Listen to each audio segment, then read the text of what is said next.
Good morning, everybody out there in Facebook land. I'm Milt Walker. This is Mind Your Business, and joined today with Tony Calloway, as usual, the dynamic duo, and he's reporting in from Roberta, Georgia How's today. everybody doing today? Yes, I am. The background that you see here is our family home here in beautiful Roberta, Georgia. A little small country town. I think population maybe 1,000. But this is where my mom and dad raised their three boys, of which I'm the oldest. And so I'm very delighted to be able to be here. And because of technology, which is going to take the forefront in our discussion today, we're able to continue to do what we do on Saturday mornings at 11 o'clock, and that is to give you information, as we call this, a show that helps you to grow. The Mind Your Business show, we have the Maestro Milt, who's going to be interviewed, because what we want to discuss today is how technology has allowed anybody who wants to go into business to have access to two very important things, and that is access to the marketplace and access to money, access to capital. In the promotion for the show, we were discussing, or we had it put out there, that the Private Money Syndicate joined the likes of Magic Johnson's Equitrust Life Insurance Company, which has over $100 million in assets, and Rafael Martinez, MBE Capital Partners. His enterprise is the largest certified minority-owned asset-based lender in the United States. So between the two of those, during the pandemic, a lot of companies, I'm sure everybody heard about this, were applying for stimulus money or relief money under the CARES Act. And one of those programs was the PPP, or Paycheck Protection Plan. So along with Magic's company and his affiliation with MBE Capital Partners, the Private Money Syndicate was also involved in lending money to small businesses under the Paycheck Protection Plan. I just call it PPP because it's almost a tongue twister. Under the PPP program. But here's the problem for a lot of people when it came to the PPP is they were going to their brick and mortar banks to get a paper application, to stand in line, to fill it out, to get somebody to process it, to look at it, whatever they would do next, scan it in, and go through those processes. Where what we're going to focus on today is how technology has taken a lot of the linkages out of this process in terms of the perception that we have when it comes to doing business. And Milt, being the techno guru, chief technology officer for the Private Money Syndicate, is going to help you to understand how not only with the technology that he can make you familiar with, can help you to take your business to the next level or get your business started, but will also help you to understand how the Private Money Syndicate can help you to access capital. So today is about having access to markets and access to money. So to kind of get the ball rolling here, if you would, I want to call him the maestro. Give everybody a little bit of background on you. So how did you get so smart about all this technology stuff? Give us a rundown. Well, thank you, Tony, for that. And first off, I just want to say, I've been a student, and I continue to be a student, and I love to learn. That's what kind of drives me and keeps me going. So it all started back. I'm from Columbus, Georgia. I was born on Moody Air Force Base, but I was raised in Columbus, Georgia. And, in the communities, in our communities specifically, we've never really had a lot of people to be into technology and to kind of, especially in the South, we're kind of behind the curve on a lot of things technology wise. And so at a young age, I was really into video games and anything technology wise. It just kind of fascinated me how this machine could do the things that it could do. And so, as I grew older and older, I kind of leaned more towards technology, and I became somewhat of a tech guru for the community I was in. And everybody would always ask me to hook up their DVD players or hook up their TVs or hook up their internet or whatever the case may be. So that's how it started, was just helping other people, and it's always been something that's close and dear to my heart. And it's always been taught by all the people in my life that have contributed to my success up to this point. And so, at one point one of my dear friends who has passed away, Miss Ira, she told me, she said, you need to take some money and keep it for yourself when you're doing these things for people. And so, I never at that point had ever taken any money from anybody. And so, it was kind of foreign to me. So I said, well, I don't really want to charge you for this. And she made me take the money. And so and so she said, keep some in your pocket. And so and at that point I said, well, if I'm gonna take money from her, I'm definitely gonna have to start charging everybody. So at that point it became something of it went from being a hobby of mine into a skill that I started to hone and to develop into a career. And I started off in electrical construction as an apprentice. I went from that to fire alarm systems and camera systems. They were intelligent systems, so they dealt with computers. And so it was kind of a transition and an evolution into computers. At that point, I did CAD work, I did drawings, I did the computer aided drawings for that company. Worked with the project manager very closely to complete several large projects, including for the Air Force, for the military, for Fort Benning, out on Fort Benning, for the Middle Georgia college system.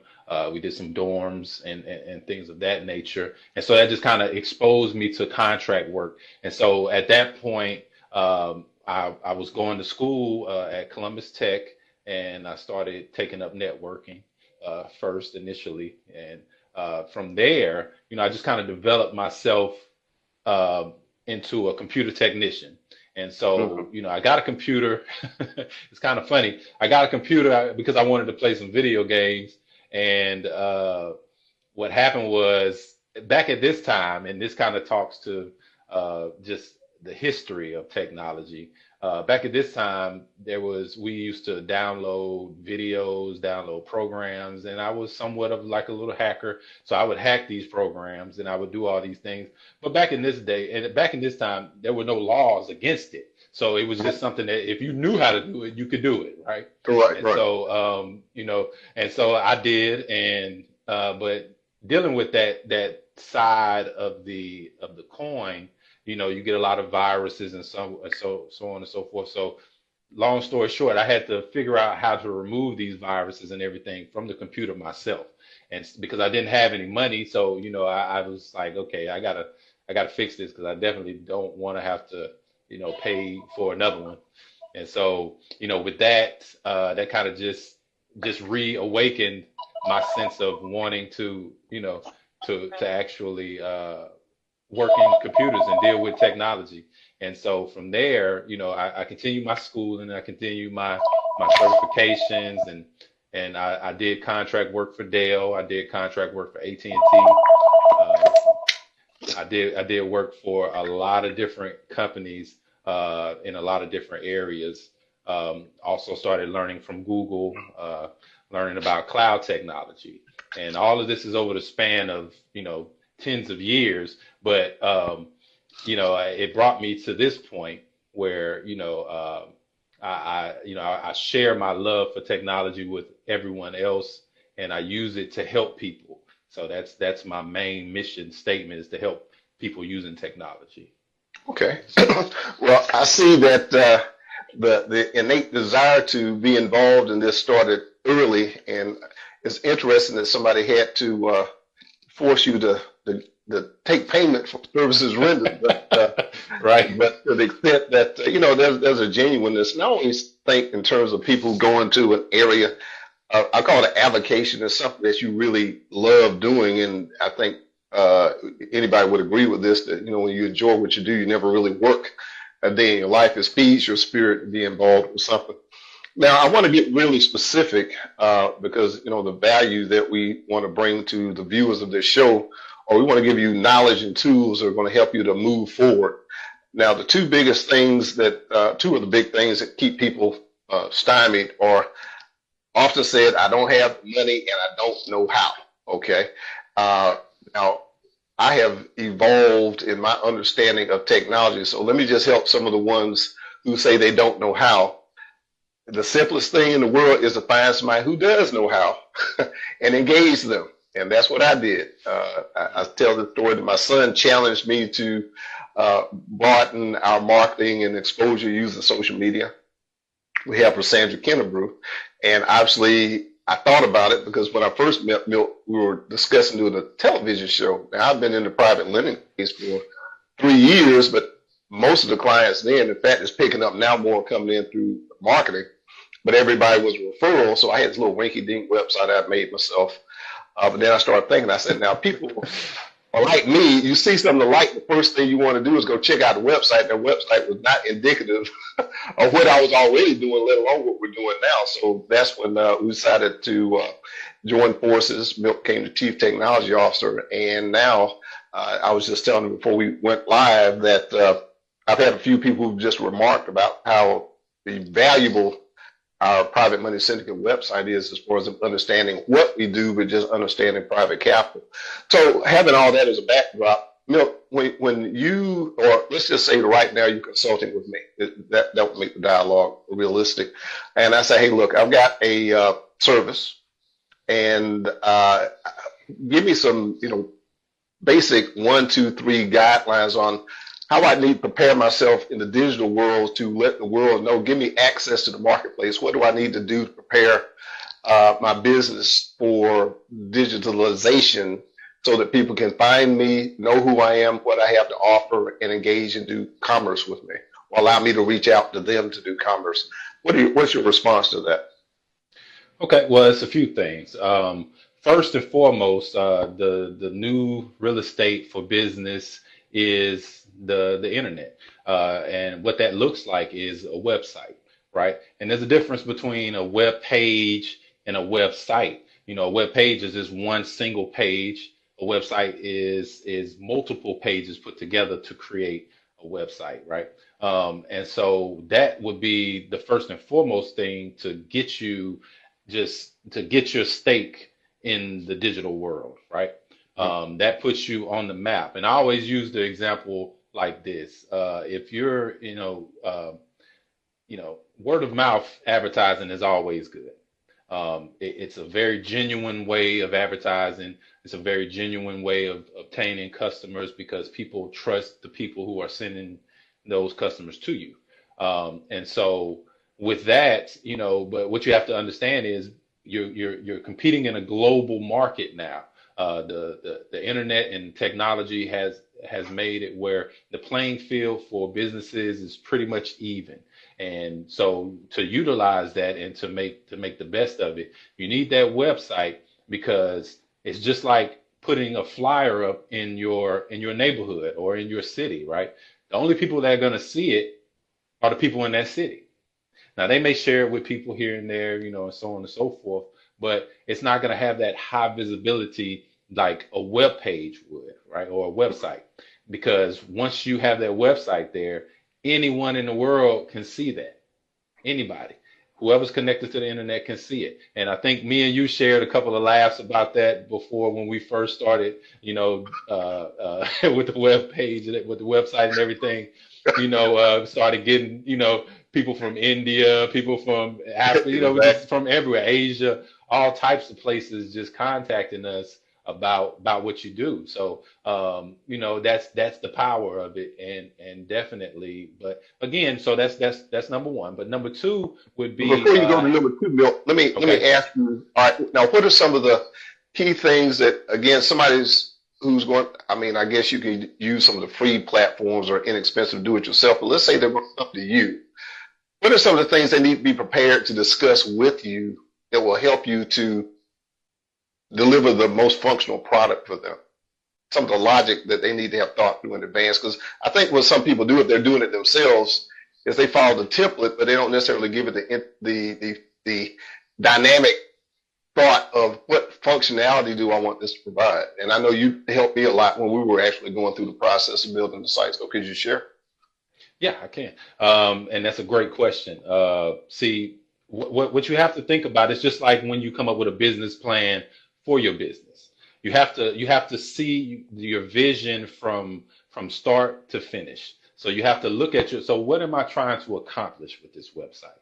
what exactly, and this goes into the realm of, and again, technology is a broad word, but this goes into the specific realm of user experience, user interface, right? So this is what your customers see. This is how they're going to interact with your website. So these are the things that you have to think about. How do I want my customer to interact with me? Do I want them to, you have to think about the convenience of it. You have to think about the psychology of your customer.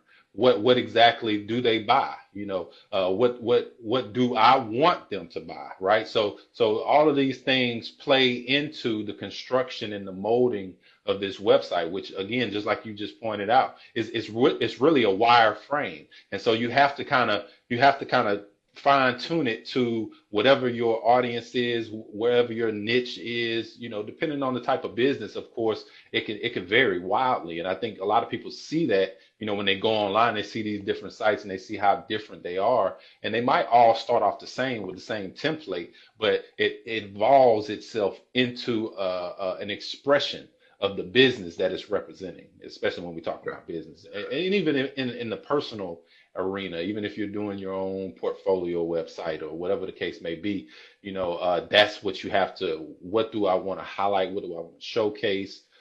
What functionality do I want my customers? Do I want them to be able to buy from my website? Do I want them to go to another place to do it? Do I want to provide that myself, or do I want to go through a third party? There's a lot of different things to consider. That's why, having someone who can, and I think this is what you leveraged, having someone who can think about that for you while you're managing the business is something that's invaluable, because it's a lot to it. I mean, especially now, at one point it was kind of, this is what you get, and but now it's evolved. Yeah, even the free tools, they give you a lot more functionality, but you can't replace that. I was contacted by someone the other day that was looking to do a custom platform, and with that, they do them, but they actually, they needed someone who could actually do the coding behind it, right? So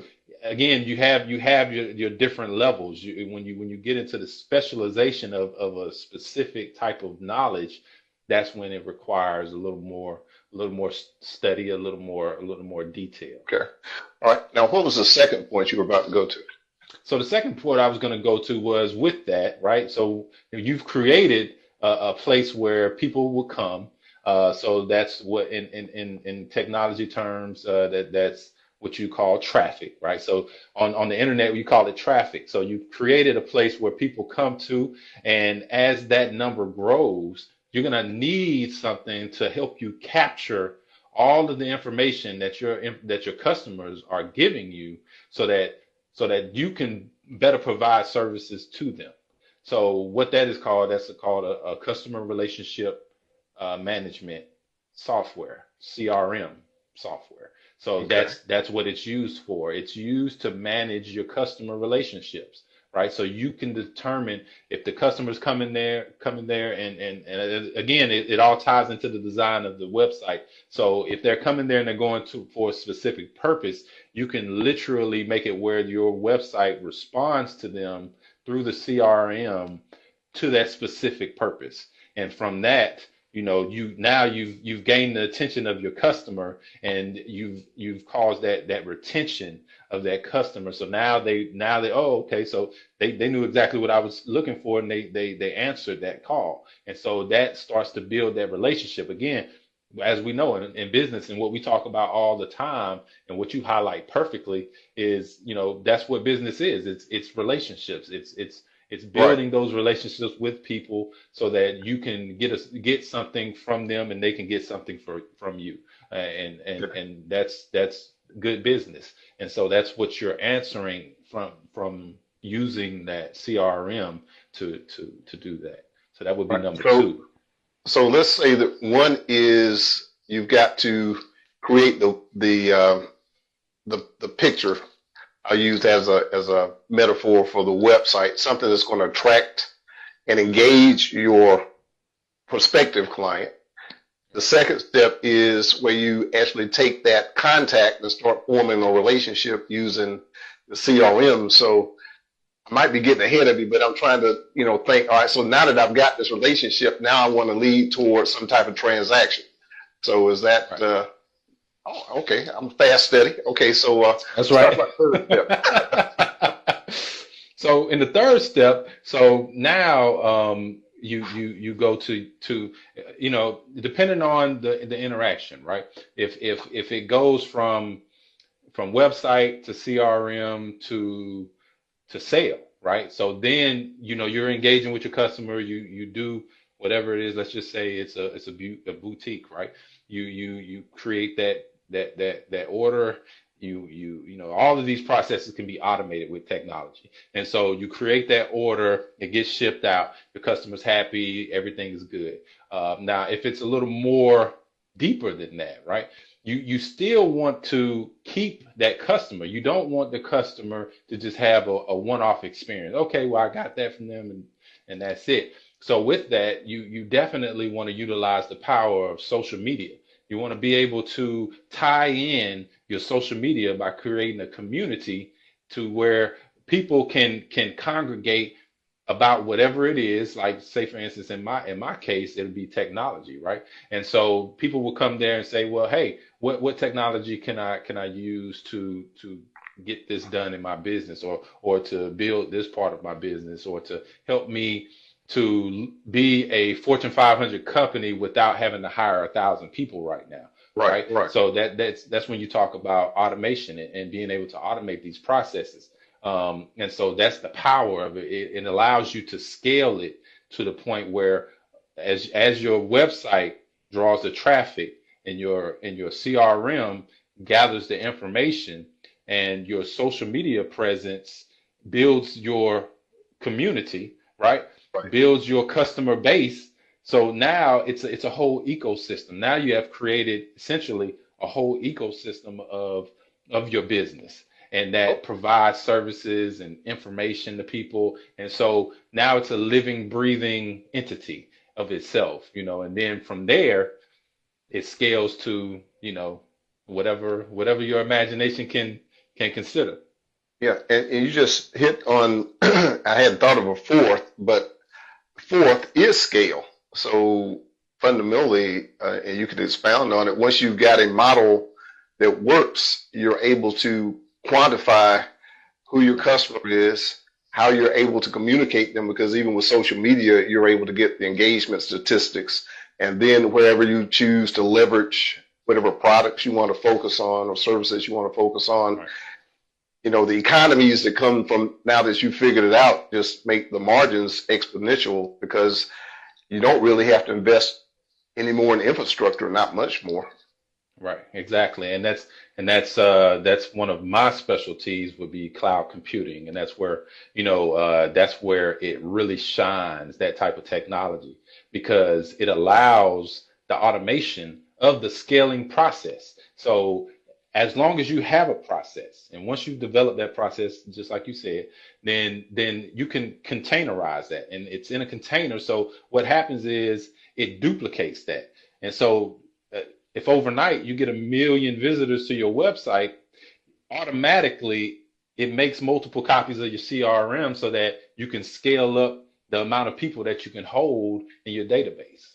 You get what I'm saying? And so Yeah, with that, that's the power that allows you to, so no one, you didn't have to have a whole IT team to be there to add more databases in for you. And it takes, like a week for them to do that, and then test it to make sure everything's good. No, the process is already tried and true. So all you have to do is duplicate it, as you put. And so in these days, the technology using, artificial intelligence and machine learning, it already knows what it needs to do. And so it's going to do it, right? And then it responds in accordance. And so with that also comes more metrics, right? So now you see, like, all of these people coming in, and you see what they're trying to do, right? And then from there, you can duplicate that process, right? And then you can and then again, it goes back to, the next part,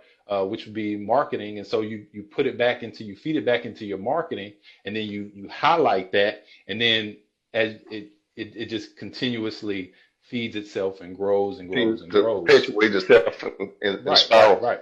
larger and larger. And have we had any people to chime in with any questions or anything? Because I want to make sure that we engage everybody. We encourage you, if you're out there in our viewership, say hi to Milt, say hi to the Godfather. If you got any questions, ask them. But our topic is access to the marketplace and access to money.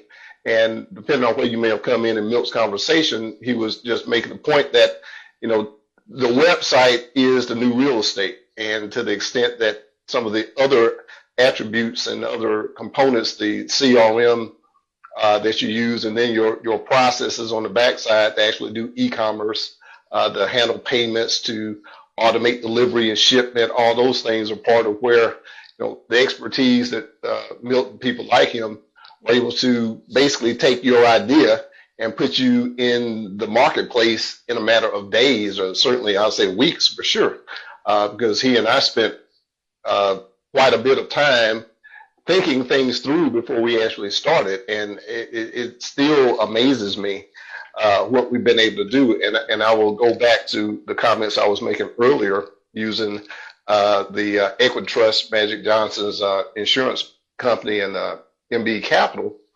that we were doing the exact same thing that they were doing for the PPP, the Paycheck Protection Plan program. And I forgot how many hundreds of applications that we had come through. But the thing that we discovered is that the folks who were going to the bank, actually, we had people coming to us putting in applications because they weren't able to even get into the bank, because at some point the pandemic slowdown started happening. People started taking off work. Things weren't getting processed. Whereas the reality is today that money is, banking and lending is all digital. I mean, even if you go in the bank, somebody's keying something into a keyboard, it's turned into data. All right. So I'll be 60 this year, and my kids, which I know my son will probably watch this, I still don't like going through the drive-through. They used to say, "Dad, why you always go in?" I just like to see folks.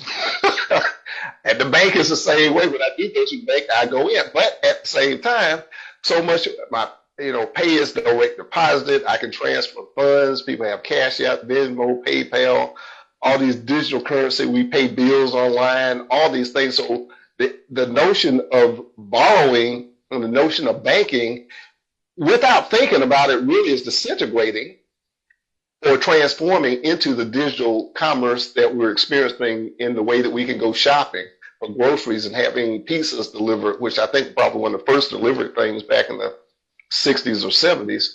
So what we want to accomplish here at the Mind Your Business Show is helping our viewers to understand that whatever your idea is business, you're only a week or two away from having that put into the digital landscape. Now, one of the things that people say is, "I don't have the money." And I was just on a call with a client earlier this week, and we were discussing with the attorney that, she's got a patented product. And I said, the money, we can get the money. That's not the issue. The issue is, what are you going to do next?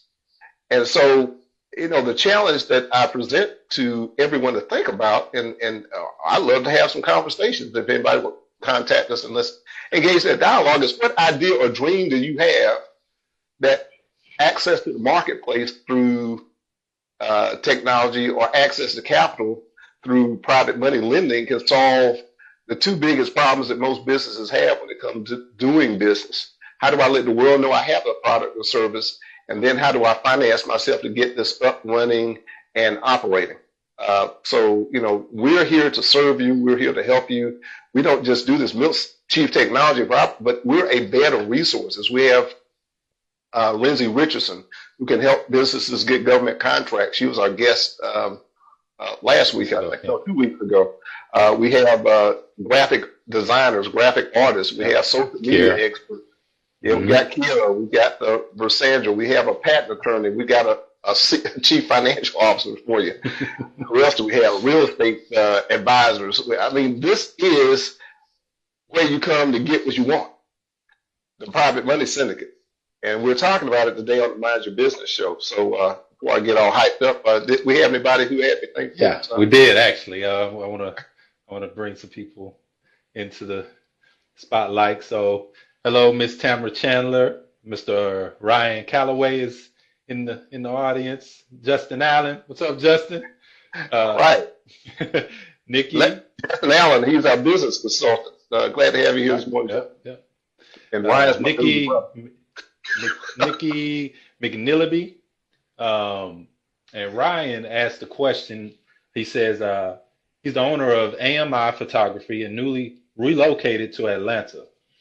What do you recommend for me, and how can Instagram and other forms of social media help?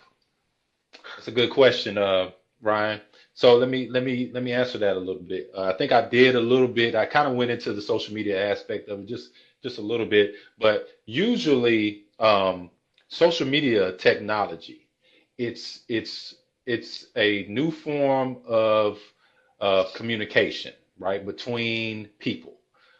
It's designed to build the basic community driven feelings of people and bring them together, right? So you use it to share ideas, you use it to share, successes, to share sadness in today's day and age, to share, social justice issues.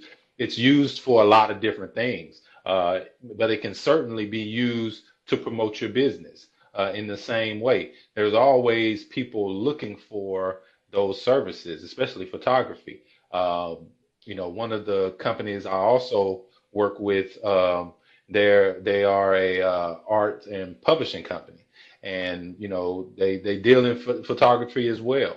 And so there's a lot of groups on Facebook that deal with photography. My suggestion would be, and as we know, and the reason why I'm using that as an example is because Facebook bought Instagram. So on a very deep technical level, they're now connected. They both do similar things, even though Instagram focuses more on video and photos, and Facebook focuses more on the communication side of it, right? The posts and so on and so forth. With Instagram, your posts usually are accompanied with some sort of photo or video, and music now is integrated into that as well. And so, those technologies behind that are very powerful. So one of the ways, Ryan, I could say, like, you could use a photo that has a specific feel to it, and add music to that, and then post it on Instagram. And one of the things that you have to use when you're dealing with Instagram are the tags, right? The tags allow people who are inside of that conversation on a much larger scale to be able to see what you're doing, because what you're doing is you're throwing a drop into the ocean. That's literally what you're doing. You're throwing a drop into the ocean.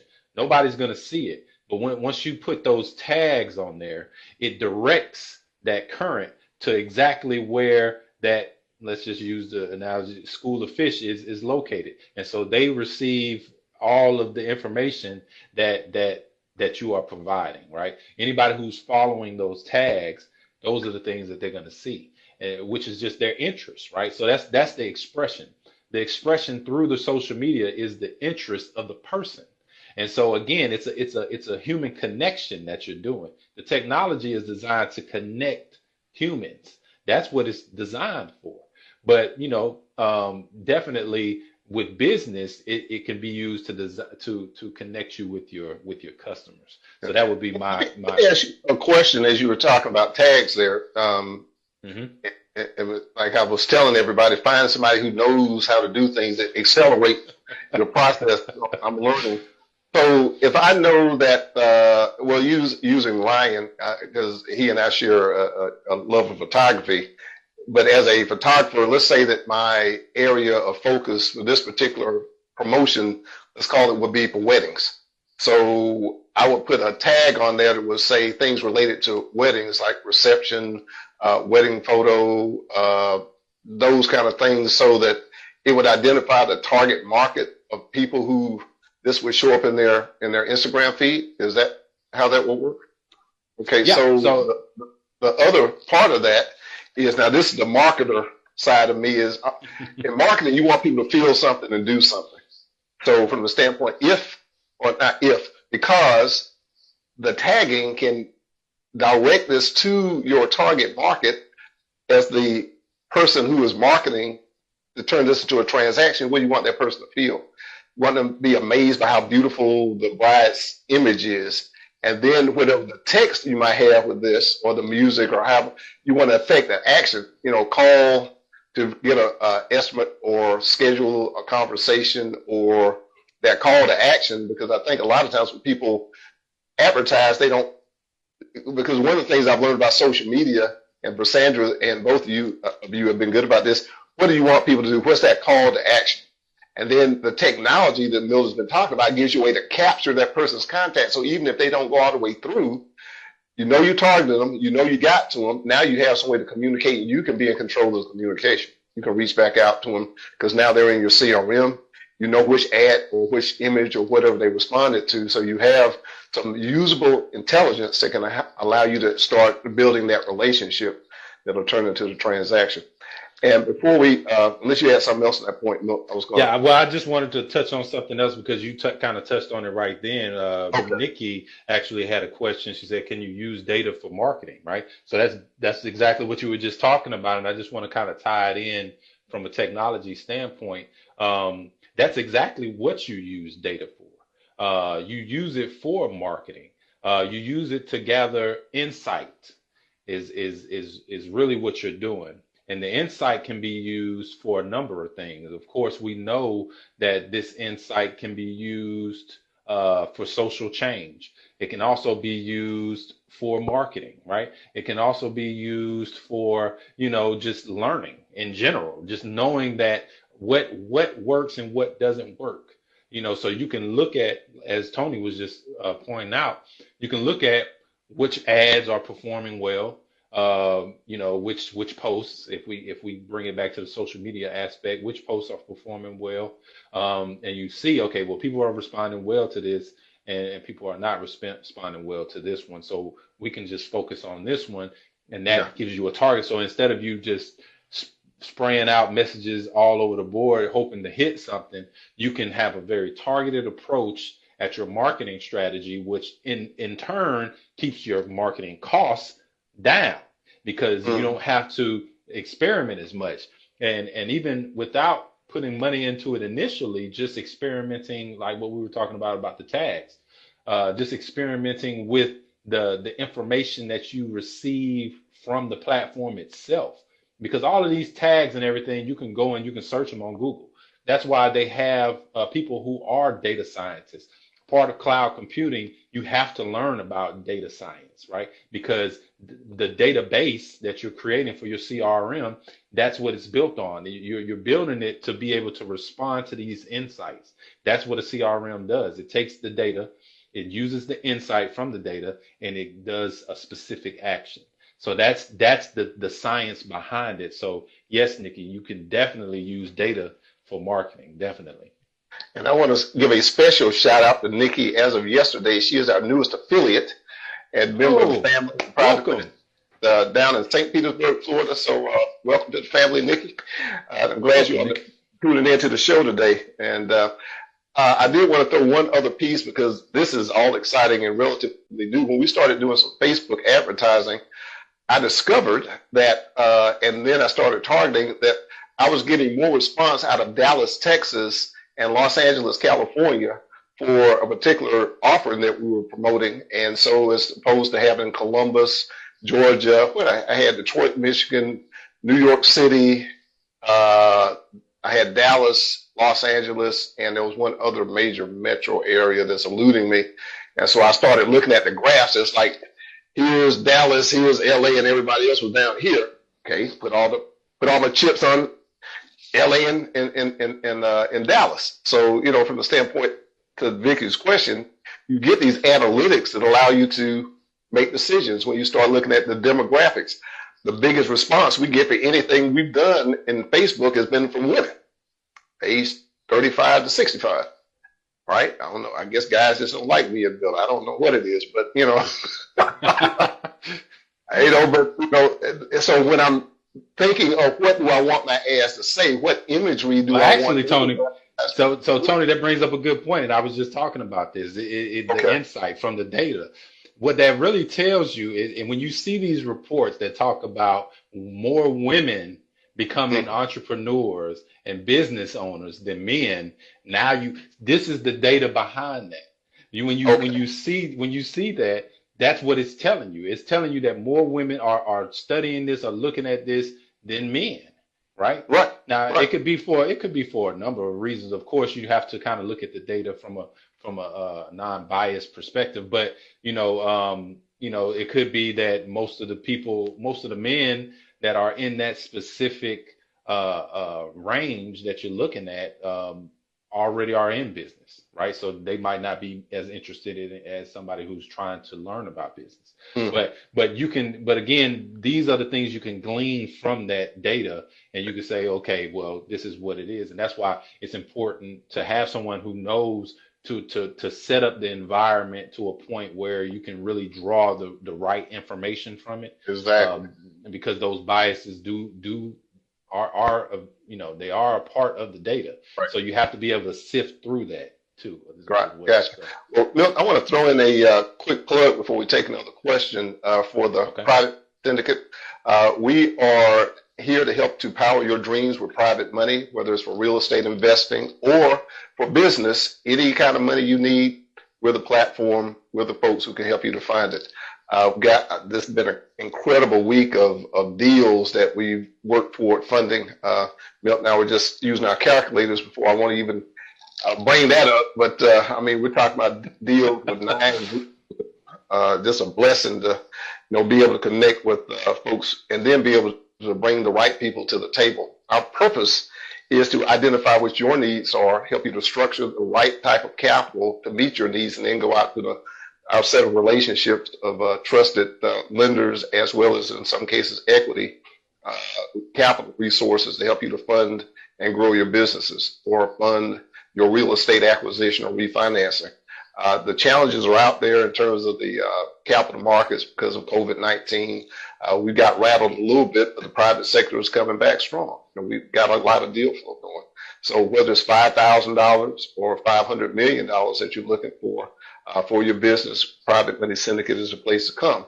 I do want to announce that on Tuesday, the 23rd of June, and then the following Tuesday, the 30th, at 8 to 9 p.m. Eastern time, that's Tuesday the 23rd and Tuesday the 30th, 8 to 9 p.m. Eastern, we're going to have two workshops. They're going to be part one and part two, the Access to Capital workshops. The first one is going to be preparing for funding, because I think Abraham Lincoln said if he had 5 hours cut down a tree, he'd spend 3 hours sharpening his axe. I think a lot of people, because all we know is go to the bank, fill out an application, and get disappointed. That's all they know. Actually, there is a methodology and a process to go through, and Milt, you're familiar with this, to prepare to be funded. And then the next part is to access the right types of capital. When you just go to a single source, they say to a hammer, everything's a nail. Okay, so from the standpoint of all a lender does is merchant cash advances, then when you go to them, that's what you're going to get. The benefit and value of having the private money syndicate is we strategically go for the right capital.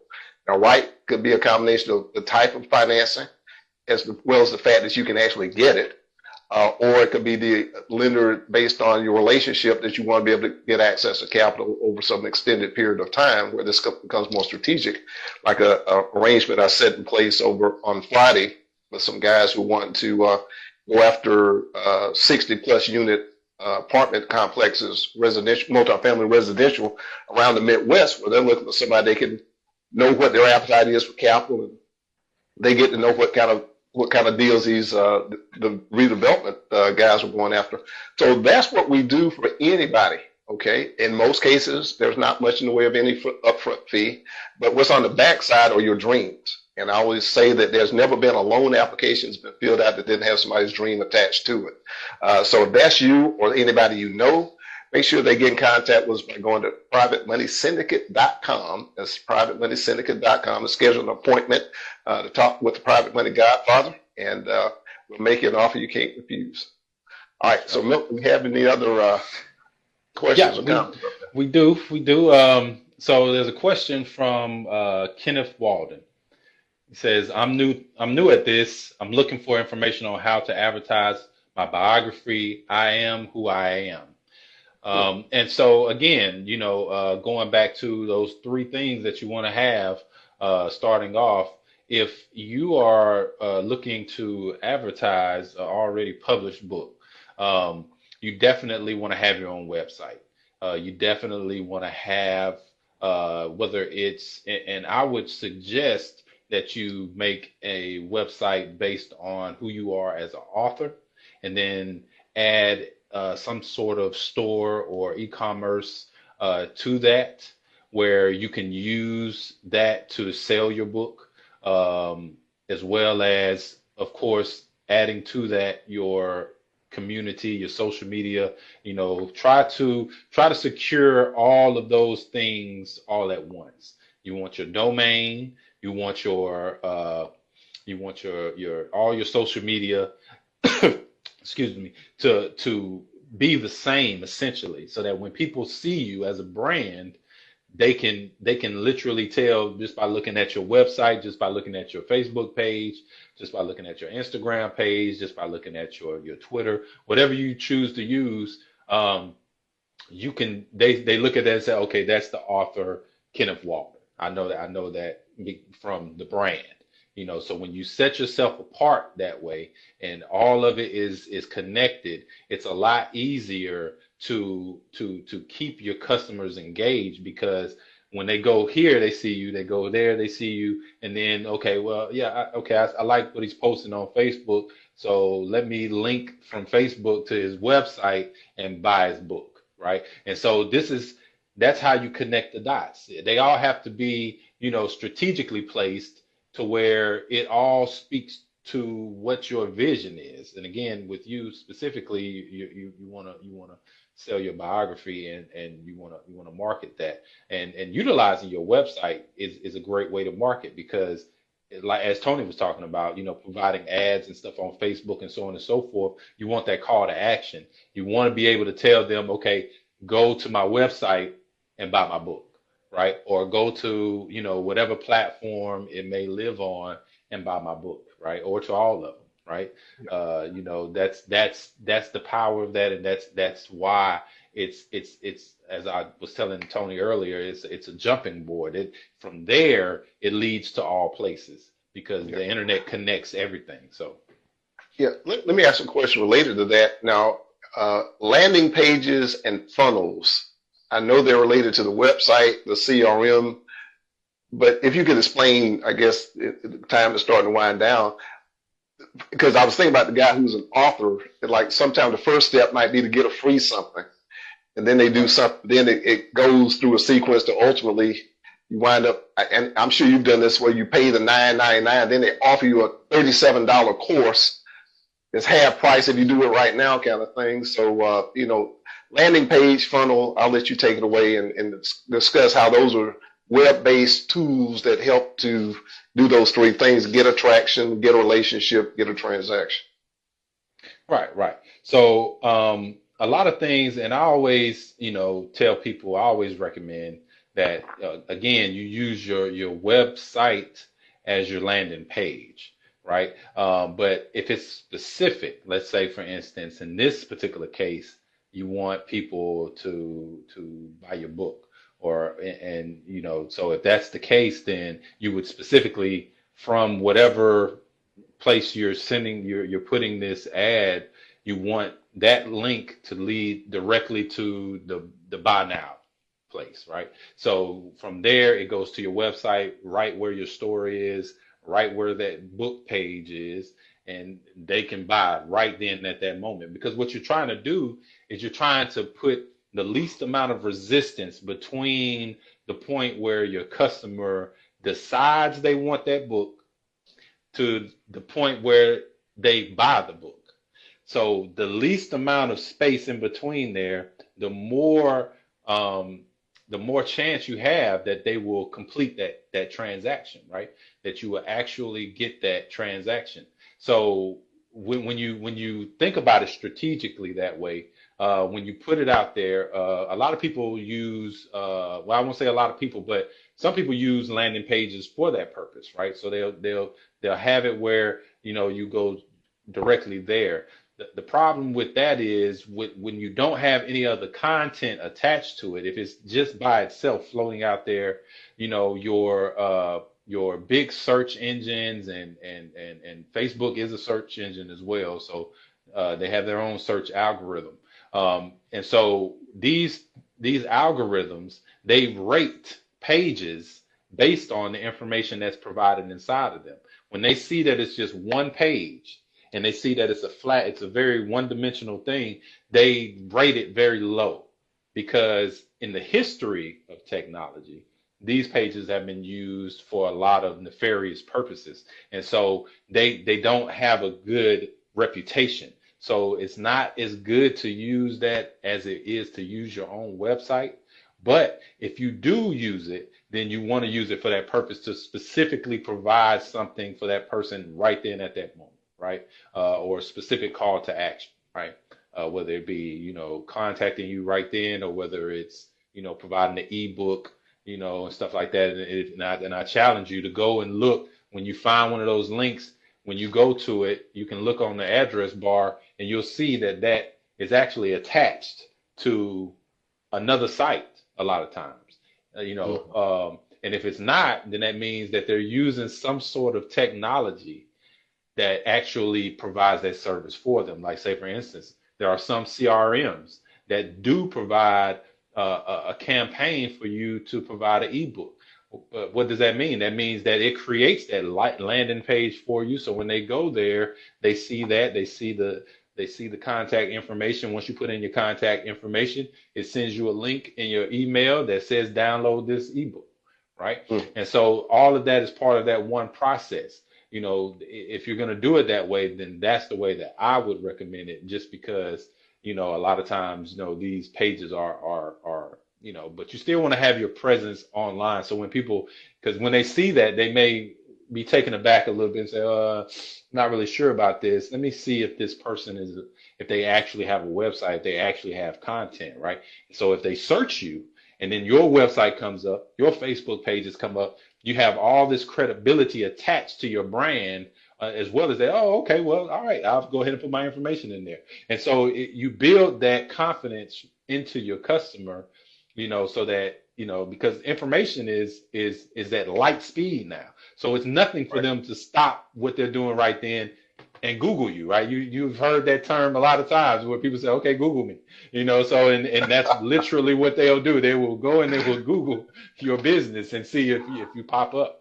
But I do have a lot more recommendations and a lot more insights for people, and I encourage you to get in contact with me through the Private Money Syndicate or through my website, everycloudalways.com. Also, I'm available on Facebook at facebook.com/everycloudalways.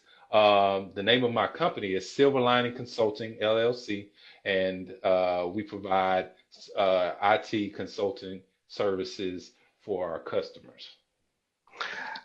Well, Milt is being very modest. He provides exceptional. And the thing I like in terms of working with him is, he thinks about the things that you don't think about, from the standpoint that there's a lot of intentionality that goes into developing your online presence and your online platform communication. He mentioned in one regard, and transactional in the other. So to have somebody who puts their heart behind what it is they do is special. And I'm very fortunate. We're very fortunate at Private Money Syndicate have him as our chief technology officer. So and we joke about he should show some before and afters of what I had done and what he's been able to do as far as the website. But as he mentioned, and I'll share this with you as we move toward closing out. And Milton, there was another question. Maybe we can take it after I make this brief comment. because of SEO optimization and the way he just described web searches work, we've actually had loan requests from several from India, one from the United Kingdom, one from Canada. So those have been our international requests. And, because www means World Wide Web. So whatever it is that you sell, that could be delivered digitally, like you said, an ebook that's downloadable, or it can be shipped, whether it's something small or it needs to go on a ship across the ocean to get there. I'm sure FedEx or Amazon or whoever is going to get it delivered.